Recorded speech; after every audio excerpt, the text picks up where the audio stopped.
A dislocated shoulder, a split forehead, and broken ribs. And Subaru, well, still doesn't get.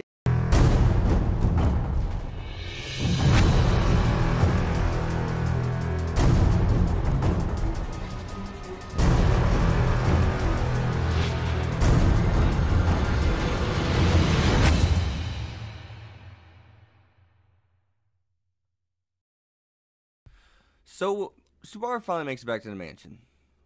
And Ram straight up tells Subaru while he's laying in bed. I could tell it, Emilia was upset.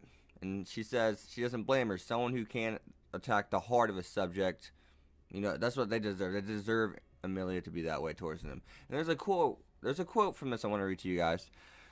So whenever Subaru's talking to Emilia, he says, "It won't work. It's no use. You're all talk. You can't save anyone or be saved. You'll keep acting rashly and unreasonably until you see as many corpses as the number of your reckless decisions. That is your future." Now, as soon as I saw Subaru talking about this, I was like, you can't be talking to Emilia. Because he wasn't explaining Emilia. Subaru was explaining himself. He was explaining himself. And right there in that moment, you know what it proved to me? It proved that Subaru still pities himself. He still pities himself slightly.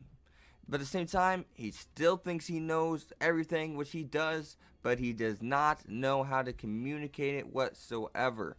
Yes, he tried to tell Emilia about his return by death, and it killed her. We see that now. It killed her. She's dead. I mean, let's face the fact. But there are things he could communicate. He could say the witch is cold is coming, excuse me, because simply she would have believed it. Did you see what was wrong with Subaru?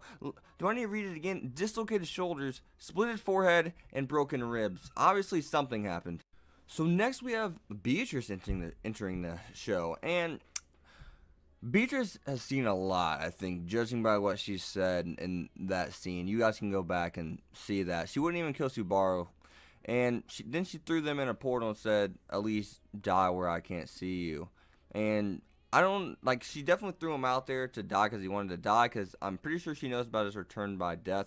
And I don't know if she can teleport him right there where the witch's cold is or not, or they just fall to send Subaru. I'm taking they fall to send Subaru, but she definitely threw them out there to, well, die so she didn't have to get blood on her own hands, because that's what Subaru wanted, and Emilia was already dead.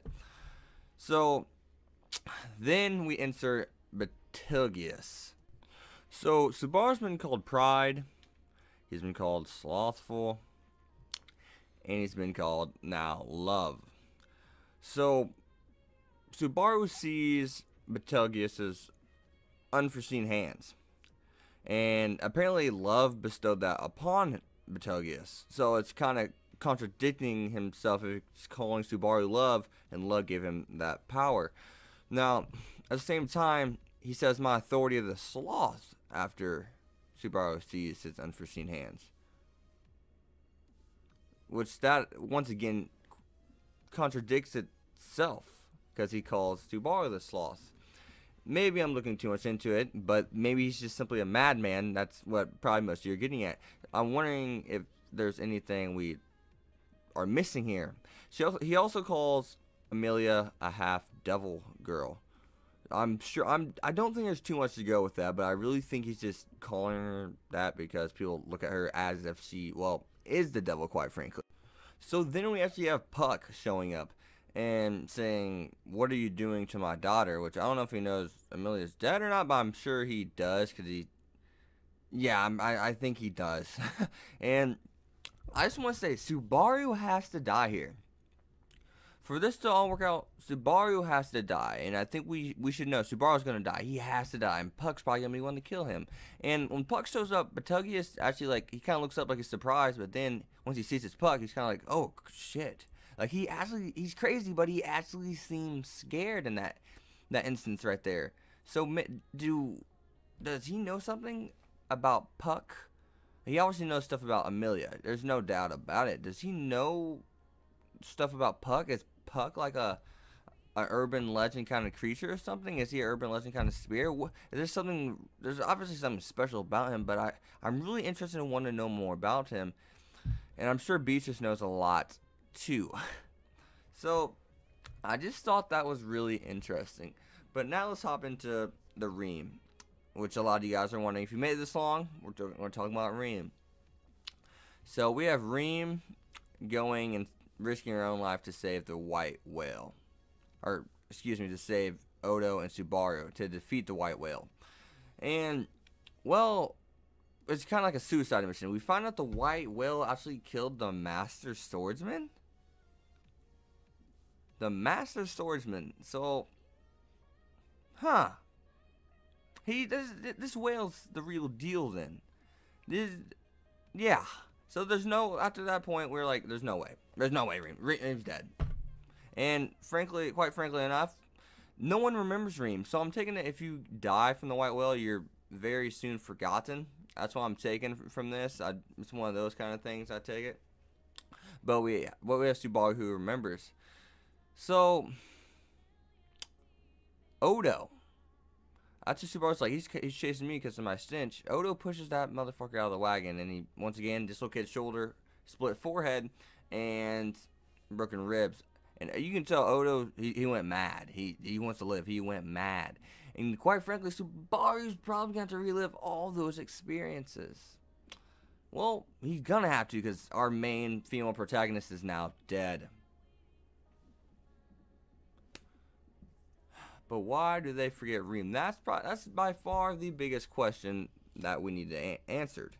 So just before the jumping out of the wagon, Ream actually paralyzes Subaru, and we see Subaru hugging Ream, and we see he cares. He definitely cares for Ream more so than what he did, and especially when Odo says, "Who's Ream?" See, there's never a Ream with us, and I love Subaru's passion for Ream now. I enjoy it. I've made a video called Subaru X Ream already for you guys. If you guys want me to drop that today, I will.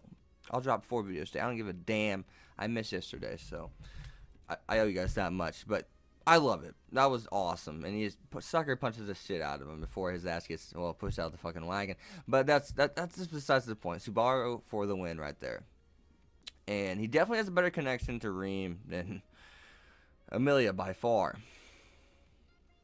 But to finish up this review, we're going to be talking about absolutely nothing.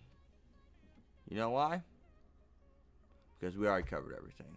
We finally got through this video. Now, I just want to say though, overall, we find out the whale is a mad beast, and that's really interesting.